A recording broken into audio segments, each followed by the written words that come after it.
Prehajamo na 14. točko. Predlog sklepa o določitvi letne vrednosti točke za izračun nadomestila za uporabo stavbnega zemljišča za leto 2017. Predlog sklepa je objavljen v gradivu številka 17, predlagatelj župan, poročevalci dr. Marija Tadeja Ježek, Marija Kos in Peter Osolnik. Besedo ima dr. Marija Tadeja Ježek. Pozdrav tudi v mojem imenu. Na podlagi 13. člena odloka o nadomestilu za uporabo stavbne zemljišča občine Kamnik se letna vrednost točke za odmero nadomestila za posamezno odmerno leto določa na predlog župana s sklepom občinskega sveta evra in za nezazidano stavbno zemljišče 0,00233 evra. Hvala.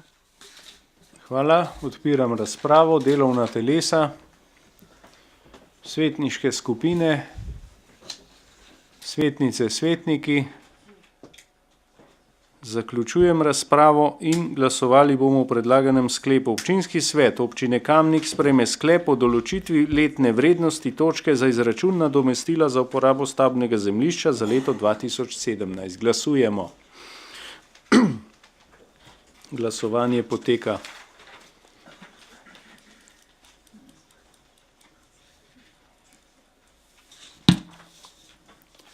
Glasovalo je 26 svetnikov, proti nihče, za 26. Ugotavljam, da je sklep sprejet in točka zaključena.